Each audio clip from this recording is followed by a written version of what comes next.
नमस्कार साथियों, जय श्री राम। मैं कमलेश यादव आपके अपने YouTube चैनल SK स्टडी अब में हार्दिक अभिनंदन करता हूं। साथियों, आज अपन देखेंगे मेवाड़ के इतिहास में राणा सांगा को। राणा सांगा की बात करें तो इनका शासनकाल कब से कब तक रहा और किसके पुत्र थे, और इन्होंने जो मेवाड़ के इतिहास में इनका है जो बहुत ही महत्वपूर्ण योगदान रहा है राणा सांगा का। राणा सांगा प्रतापी शासक थे और मेवाड़ के इतिहास में इनके मतलब ये एक आंख से अंधे होने के बावजूद भी इतने खतरनाक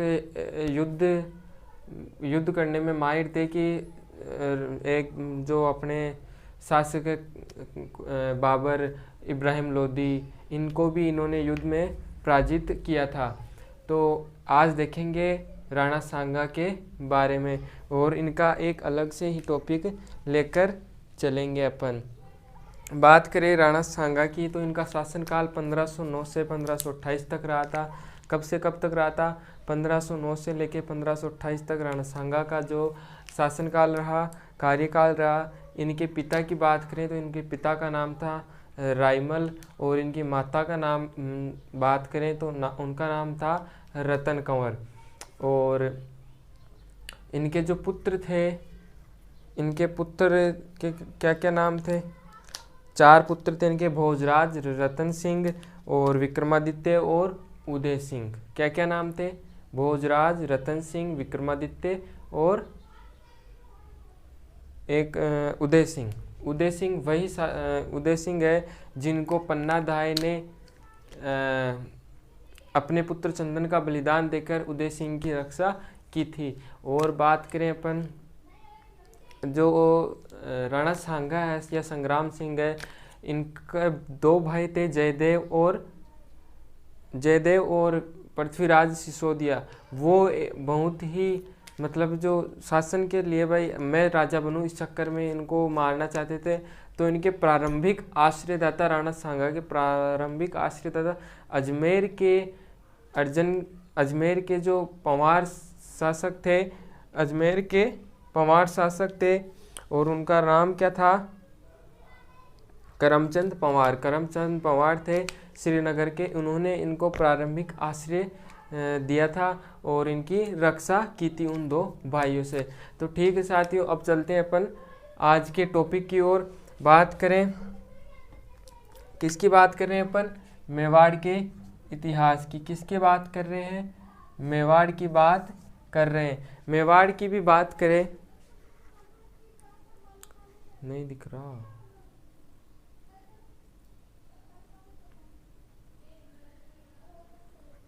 अपन बात किसकी कर रहे हैं? मेवाड़ की। किसकी बात कर रहे हैं? मेवाड़ की। मेवाड़ की बात करें, दिख रहा। तो मेवाड़ के अंदर किसकी बात कर रहे हैं अपन? राणा सांगा की। किसकी बात कर रहे हैं? राणा सांगा की कर रहे हैं। राणा सांगा की बात करें अपन तो इनका जो शासनकाल है वो कब से कब तक रहा? 1509 से लेके 1528 तक इनका शासनकाल रहता है। कब से कब तक रहता है? 1509 से लेके 1528 तक रहता है। और इनके पिता का क्या नाम था? तो इनके पिता आपको जो बताया था कल की क्लास में, रायमल। क्या नाम था? रायमल था। क्या नाम था? रायमल। रायमल के 2 पुत्र और थे। क्या क्या नाम थे? पृथ्वीराज सिसोदिया था और जयदेव था। और तीसरा पुत्र था राणा सांगा। तो राणा सांगा के ही किसके पुत्र है? रायमल के ही पुत्र है। माता की बात करें, इनकी जो माता है वो थी कौन? रतन कंवर। रायमल के 2 पुत्रियां थी, श्रृंगार देवी और रतन कंवर। तो श्रृंगार देवी के तो पृथ्वीराज सिसोदिया और जयदेव थे और ये रतन कंवर के कौन थे? राणा सांगा थे। अब बात करें इनके पुत्र की। पुत्र कितने थे इनके? 4 पुत्र थे। कितने पुत्र थे? 4 थे। पहले का नाम था भोजराज और ये भोजराज वही है जो मीराबाई के पति थे। मीराबाई के पति। और इनकी क्या हो जाती है? मृत्यु हो जाती है खानवा के युद्ध में। किस युद्ध में? खानवा के युद्ध में मृत्यु हो जाती है। और इनकी मृत्यु के बाद ही मीरा है जो कृष्ण भक्ति में लीन हो गई थी। आगे बात करें भोजराज, भोजराज के बाद में जो शासक बनता है, शासक क्या सॉरी पुत्र था, उसका नाम था रतन सिंह। कौन था? रतन सिंह। रतन सिंह के बाद बात करें, भोजराज हो गया, रतन सिंह हो गया, और है विक्रमादित्य। कौन है? विक्रमादित्य, जिसको 1543 में कि कौन 1534 में 1534 में क्या करेगा? इसकी हत्या करके बनवीर शासक बन जाएगा। विक्रमादित्य के बाद में कौन था? उदय सिंह। कौन था? उदय सिंह। तो ये आपको ध्यान रखना है, 4 पुत्र थे, भोजराज, रतन सिंह, विक्रमादित्य और उदय सिंह। और इनकी रानी की बात करें, रानी का नाम क्या था? कर्मावती। कर्मावती। और इस कर्मावती के पुत्र कौन कौन थे? उदय सिंह और विक्रमादित्य थे। ठीक है साथियों, अब लिखो आप, ये हो गई इनकी जो सामान्य जानकारी थी। और इसकी उपाधि लिख लो। उपाधि क्या थी इसकी? हिंदू क्या था? हिंदू पथ की क्या थी? उपाधि थी। एकमात्र अंतिम शासक था जिसने सभी हिंदुओं को एक साथ पाती पैरवन की नीति अपनाकर युद्ध किया था। सारे हिंदू शासकों को एक जगह एकत्रित करके युद्ध में भाग किया था, और ये हिंदू पथ इसीलिए इसको कहा गया था। आगे बात करें अपन, प्रारंभिक जीवन इनका कष्टदायक रहा था। इनके भाइयों ने इसकी हत्या करने के लिए अनेक बार प्रयास किए थे। लिखो, पृथ्वीराज सिसोदिया व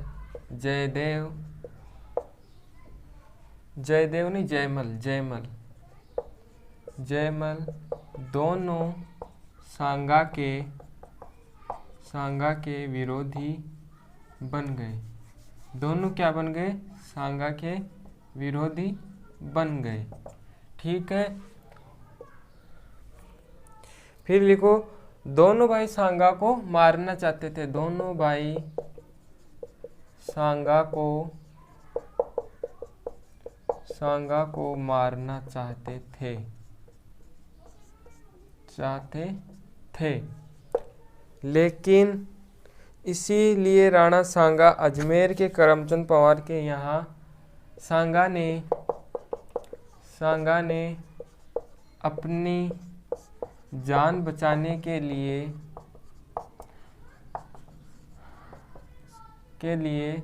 अजमेर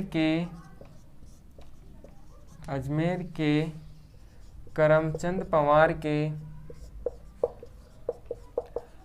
के यहाँ शरण ली। क्या की इन्होंने? अजमेर के जो बाहुबली पवार थे उनके शरण ले ली और अपने प्राणों की रक्षा की, और अपने भाइयों से बाद में बदला भी लेंगे। और ये प्रारंभिक जीवन के आश्रयदाता, पूछ लेगी प्रारंभिक जीवन के आश्रयदाता कौन थे, तो आपको ध्यान रखना है प्रारंभिक जीवन के जो आश्रयदाता थे वो भी कौन होंगे? बाहुबली पवार ही होंगे। प्रारंभिक जीवन के आश्रयदाता। फिर राणा सांगा क्या करेगा? इनको उपाधि देगा। करमचंद पवार को क्या करता है ये? रावत की उपाधि देगा।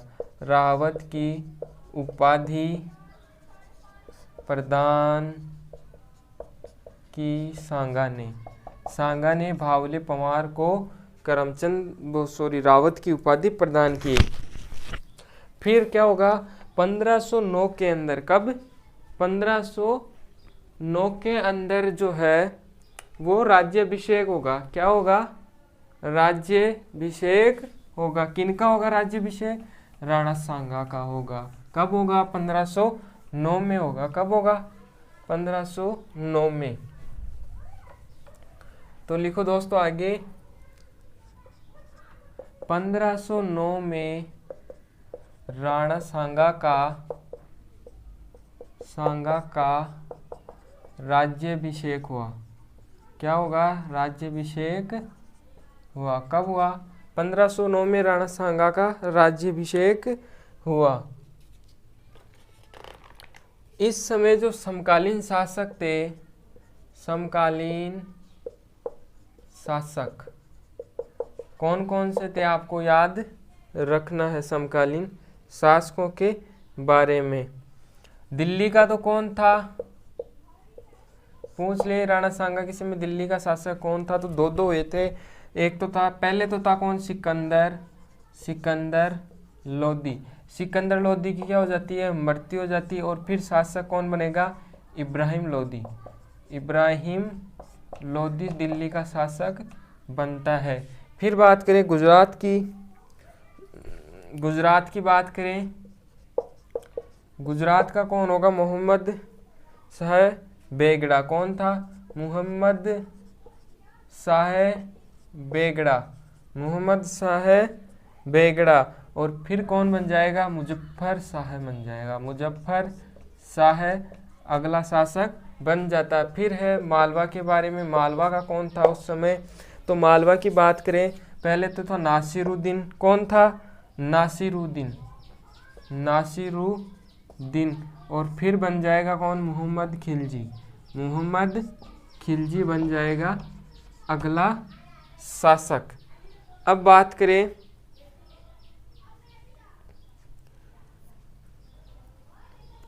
करते हैं इनके प्रमुख युद्धों की। ये हो गए इनके प्रमुख समकालीन, पूछ सकता है, लिख लेना, स्क्रीनशॉट ले लेना पॉज करके। आगे बात करें अपन प्रमुख सांगा के प्रमुख युद्ध।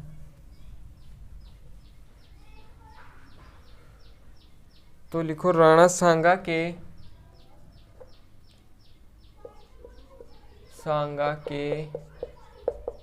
प्रमुख युद्ध अभियान। क्या, प्रमुख युद्ध अभियान। पहला जो है वो होगा खातौली का युद्ध। अपने जीवन का जो पहला युद्ध था वो था खातौली का युद्ध। खातौली का युद्ध कब होता है, ये होगा 1517-18 में। कब हुआ, 1517-18 में हुआ। किन किन के बीच हुआ, सांगा और जो इब्राहिम लोदी है,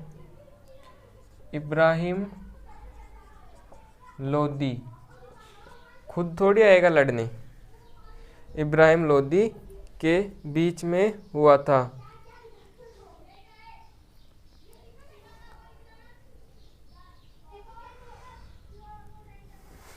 इसमें क्या होता है, सांगा की विजय होती है। किसकी विजय होती है, सांगा की विजय हो जाती है। और फिर आगे है वो शासक कौन सा बनेगा,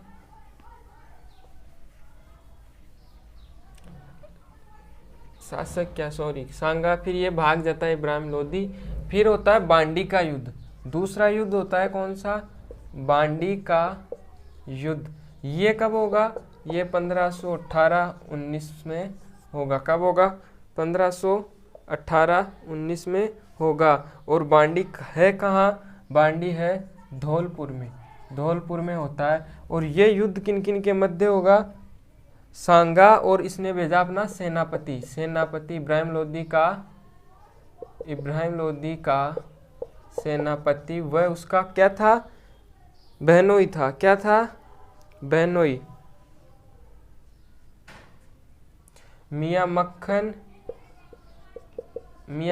व मियां हुसैन के नेतृत्व में सेना भेजी। फिर युद्ध करने किसको भेजा, इनको राणा सांगा के विरुद्ध भेजा था। और इस युद्ध में भी क्या होता है, राणा सांगा ही विजय होता है। और 1519 में क्या होता है, ये 1519 कर लेना है ना। 1500 एक और युद्ध होता 1519 में गागरोन के युद्ध में इब्राहिम लोदी को मोहम्मद खिलजी को लिखो क्या, मोहम्मद खिलजी फर्स्ट को पराजित किया। क्या किया, इसको पराजित किया। किसने किया, राणा सांगा ने पराजित किया। अब आता है कौन सा विशाल और सबसे जो बार बार चर्चित युद्ध रहता है, कई बार एग्जामों में पूछा जाता है, और वो युद्ध कौन सा है, खानवा का युद्ध या पानीपत का युद्ध, तो वो है पानीपत का युद्ध, पानीपत का युद्ध है ना। तो लिखो पानीपत, पानीपत का युद्ध है कहाँ पानीपत, तो पानीपत है कहाँ, हरियाणा में। कहाँ है, हरियाणा में है पानीपत।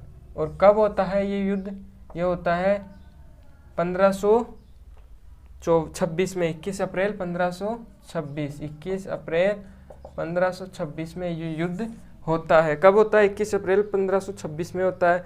और ये होगा इब्राहिम लोदी, इब्राहिम लोदी वीएस मतलब वर्सेज बाबर, किसके मध्य होगा, बाबर के मध्य होगा। और इसमें विजय किसकी हो जाती है, बाबर की विजय हो जाती है। फिर क्या करता है, बयाना का युद्ध होता है। और यहीं पे एक चीज लिखो नोट लगा के, सर्वप्रथम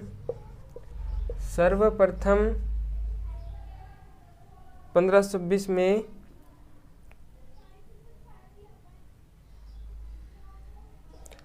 सर्वप्रथम 1526 में मुगल वंश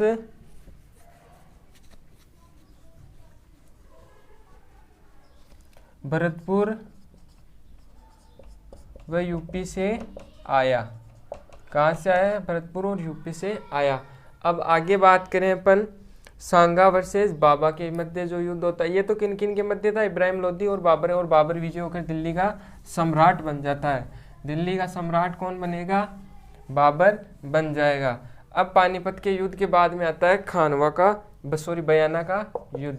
कौन सा युद्ध आएगा, बयाना का युद्ध आएगा। और ये बयाना है कहाँ, भरतपुर में है। कहाँ है, भरतपुर में। और कब हुआ ये युद्ध, 1527 में, 16 फरवरी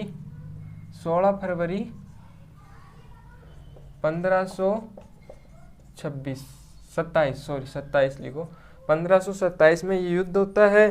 और बयाना के युद्ध से पूर्व बाबर ने फतेहपुर सीकरी यूपी में सैनिक पड़ाव डाला। पूछ ले, बाबर ने खानवा के युद्ध से पूर्व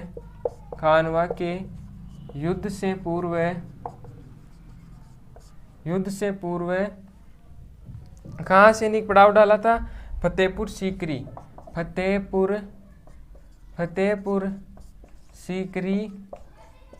में सैनिक पड़ाव डाला।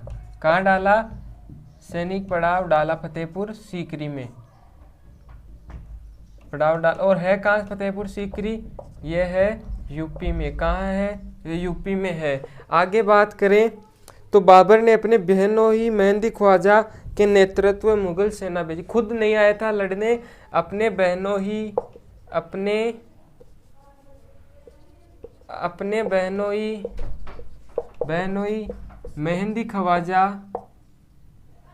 मेहंदी ख्वाजा के नेतृत्व में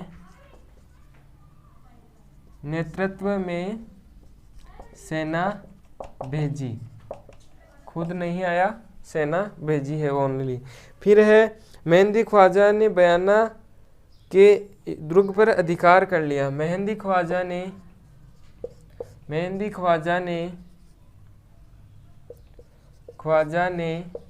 बयाना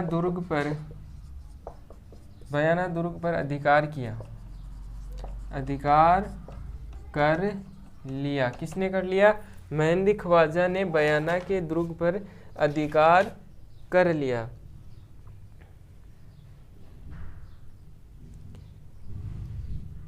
मेहंदी ख्वाजा सांगा ने मेहंदी ख्वाजा को पराजित किया, मुगल सेना को भगा दिया। मुगल सेना को क्या कर देगा, भगा देगा। फिर है बयाना युद्ध विजय के बाद सांगा ने निरंतर युद्ध नहीं किया। क्या कि नहीं किया, ये सोचा कि भाई अब हम जीत गए, अब थोड़ी वापस आक्रमण करेगा, लेकिन हुआ क्या, विपरीत हुआ। और जो बाबर है वो स्वयं आता है और जो अपना खानवा है, खानवा का युद्ध करता है और उसमें उसकी विजय होती है, राणा सांगा पराजित होता है। फिर राणा सांगा के क्या करता है, राणा सांगा वापस जब उसकी मेदिनी राय की सहायता करने दिवेर जाता है, लेकिन वो चंदेरी जाता है, लेकिन उस समय क्या करता है, बीच रास्ते में ही इसके सैनिकों द्वारा, साथ ही सरदारों द्वारा क्या कर दिया जाता है, जहर देकर इसकी हत्या कर दी जाती है। तो अपन कहाँ आ गए, मेहंदी ख्वाजा को पराजित किया। फिर लिखो, सांगा ने निरंतर युद्ध नहीं किया। सांगा ने निरंतर युद्ध न करके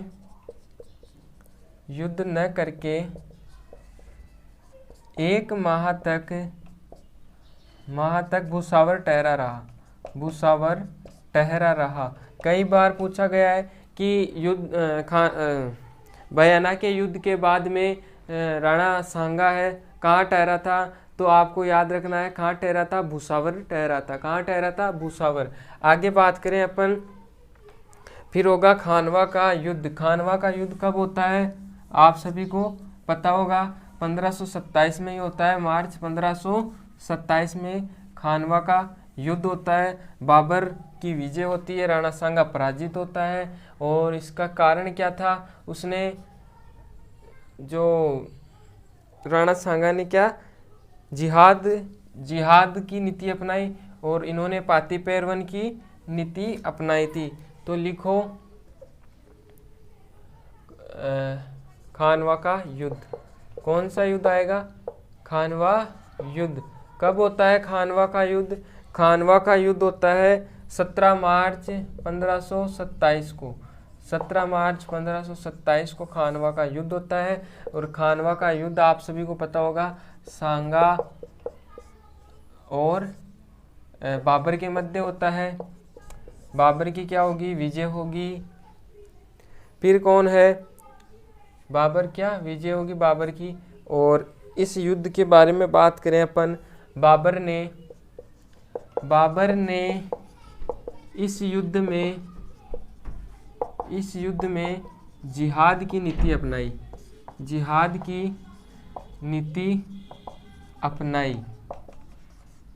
जिहाद क्या होता है, धर्म विरोधी युद्ध होता है। सारे मुस्लिम शासक एक हो गए और इसका साथ देने लगे। फिर है आगे, गाजी काफिरों का युद्ध करने वाला की उपाधि धारण की थी। और इसने क्या, गाजी की उपाधि भी धारण की थी। किसने, बाबर ने गाजी की उपाधि धारण की। और गाजी क्या होता है, काफिरों का वध करने वाला। क्या होता है, काफिरों का वध करने वाला। काफिरों का वध करने वाला कौन होता है, काफिरों का वध करने वाला होता है गाजी। फिर सांगा ने भी खानवा के युद्ध में पाती पैरवन की नीति अपनाई। सांगा ने खानवा के युद्ध में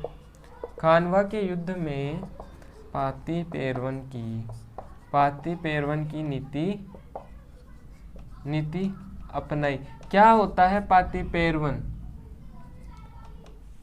जानते हो पाती पैरवन क्या होता है? पाती पैरवन में क्या होता है कि जो सारे शासक हैं, जितने भी हिंदू शासक थे, वो सब राणा सांगा का सहयोग करेंगे। किसके, राणा सांगा का। इस नीति के तहत राणा सांगा का सभी प्रमुख शासक है जो साथ देंगे। फिर आगे बात करें अपन, सांगा अंतिम शासक था जिसने सेनापति के नेतृत्व में सभी हिंदू राजाओं को विदेशियों से युद्ध किया। सांगा अंतिम शासक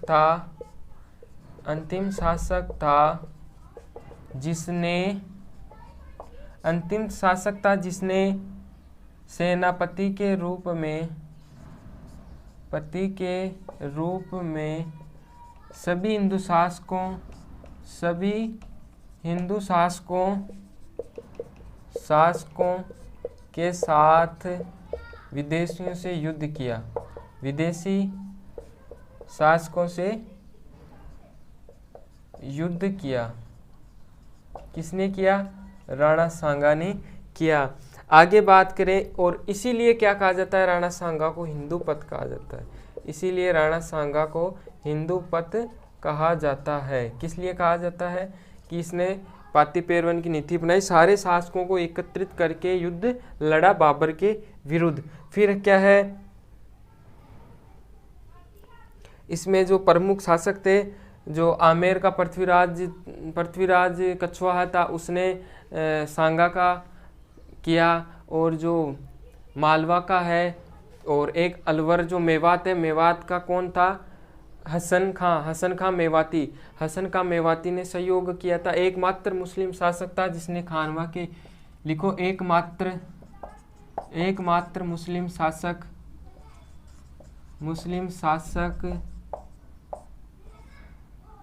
जिसने सांगा का साथ दिया। और वो कौन सा शासक था? उसका नाम था क्या? हसन खां मेवाती। कहाँ का शासक था? मेवात का था। मेवात का शासक था कौन? हसन खां मेवाती। इसने क्या किया? साथ दिया। गजनेर का जो अशोक परमार है, फिर उससे बिजोलिया की जागीर दी थी। इडर का भारमल था। सादड़ी पाली का झाला अज्जा था। बागड़ का जो उदय सिंह था, मेवात का वही, चंदेरी का मेदनी राय था, और मेड़ता का बीरमदेव मेड़तिया था। मारवाड़ का उस समय राणा गांगा का पुत्र मालदेव ने भी सहयोग किया था। ये थे प्रमुख शासक। और बीकानेर के राव जेत सिंह ने भी इनका सांगा का सहयोग किया था। किसने किया था? राणा सांगा का सहयोग किया था। आगे बात करें, खानवा के युद्ध में घायल होने पर सांगा के राज चिन्हों को धारण किसने किया? ये सबसे बड़ी बात है। 80 घाव लग गए थे और ये बुरी तरह से घायल हो चुका था। कौन? राणा सांगा। कौन घायल हो जाता है? राणा सांगा घायल हो जाता है। तो लिखो, सांगा के घायल हो जाने पर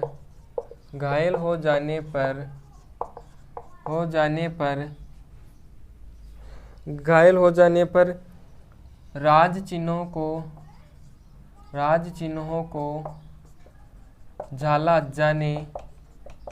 झाला अज्जा ने धारण किया और युद्ध करते हुए वीरगति को प्राप्त हुआ। धारण किया वह युद्ध करते हुए वीरगति को प्राप्त हुआ। ठीक है साथियों, कौन हो जाता है? झालाज्जा हो जाता है। घायल होने पर कई बार पूछा क्वेश्चन है कि घायल होने पर राणा सांगा को कहाँ लाया गया? घायल होने पर राणा सांगा को बसवा, कहाँ पड़ता है बसवा? वर्तमान में दौसा में पड़ता है। दौसा लाया गया। कहाँ लाया गया? दौसा में लाया गया। और यहीं पे है जो राणा सांगा का चबूतरा बना हुआ है।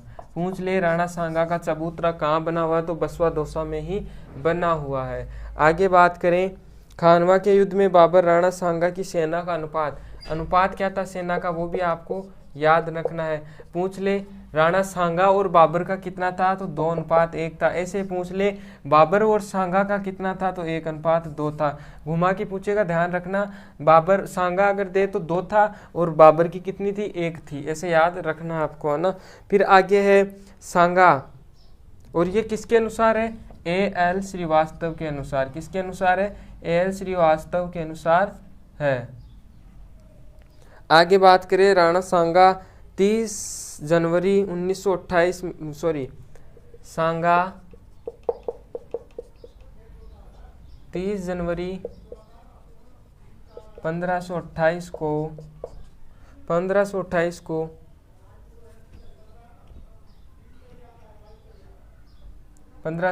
को सैनिक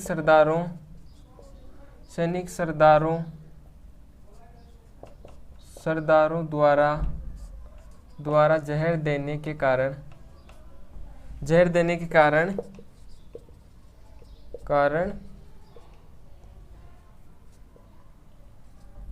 जहर देने से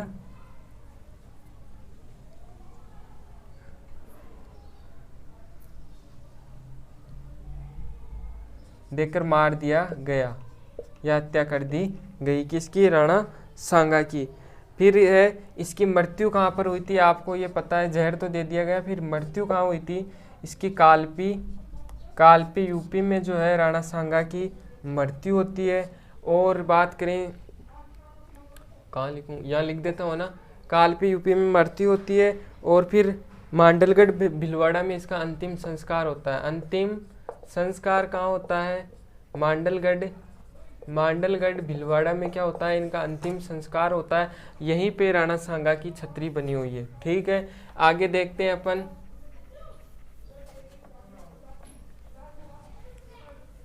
आगे लिखो आप,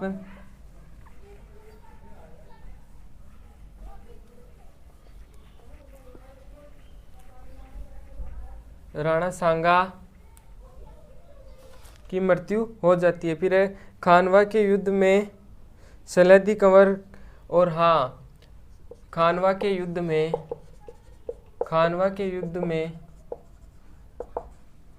सलहदी कंवर ने विश्वासघात किया। किसने? पूछ ले, खानवा के युद्ध में किस सैनिक ने विश्वासघात किया था? तो सलहदी कंवर ने विश्वासघात किया था। किसने किया था? सलहदी कंवर ने। और मांडलगढ़ भीलवाड़ा में अशोक परमार ने सांगा की छतरी का निर्माण करवाया, सांगा की छतरी बनवाई। ये भी आपको याद रखना है। किसने बनवाई थी? राणा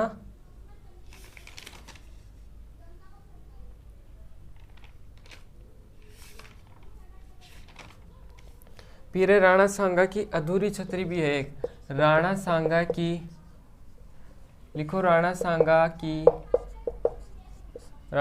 की अधूरी छतरी। कहाँ है राणा सांगा की अधूरी छतरी? यह है, कहाँ पर है राणा सांगा की अधूरी छतरी? रणथंभौर दुर्ग में। कहाँ है? रणथंभौर दुर्ग में राणा सांगा की अधूरी छतरी है। और निर्माण अपनी की पत्नी थी कर्मावती ने करवाया था।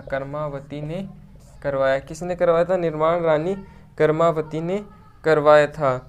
1519 में राणा सांगा ने मालवा के शासक मोहम्मद खिलजी सेकंड को गागरोन दुर्ग का युद्ध कर पराजित किया। 6 माह तक उसे बंदी बनाए रखा था।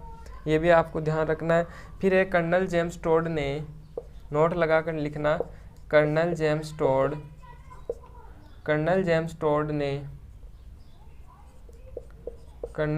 टोड ने सांगा को सैनिक भग्नावेश बताया। टोड ने सांगा को सैनिक भग्नावेश बताया। क्या बताया? सैनिक भग्नावेश बताया।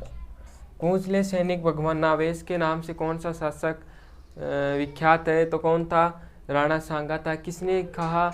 ये कहा था किसने? कर्नल जेम्स टोड ने। ठीक है, घोड़े वाले बाबा, राजस्थान के इतिहास के जनक। फिर है राणा सांगा के शरीर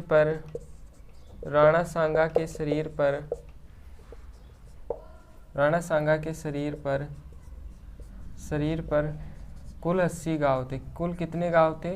80 घाव थे। ठीक है, कितने घाव थे? 80 घाव थे राणा सांगा के शरीर पर। तो ठीक है साथियों, आज की क्लास में इतना ही। आज का जो अकेला टॉपिक था राणा सांगा की क्लास लेकर अपन चले थे। राणा सांगा हुआ कंप्लीट। अब अपन कल बात करेंगे जो राणा सांगा के पुत्र है विक्रमादित्य शासक बनता है। फिर 1534 में जो मेवाड़ का दूसरा शाखा होता है। फिर उसके बाद में जो शासक बनेगा मेवाड़ के बाद में पृथ्वीराज बन जाता है वो विक्रमादित्य के बाद में बनवीर बनता है। बनवीर के बाद में जो शासक बनेगा उदय सिंह, और उदय सिंह के बाद में महाराणा प्रताप। तो उदय सिंह तक अपन कल की क्लास में देखेंगे। आज की क्लास में इतना ही। तो ठीक है साथियों, धन्यवाद। मिलते हैं अगली क्लास में, तब तक के लिए धन्यवाद।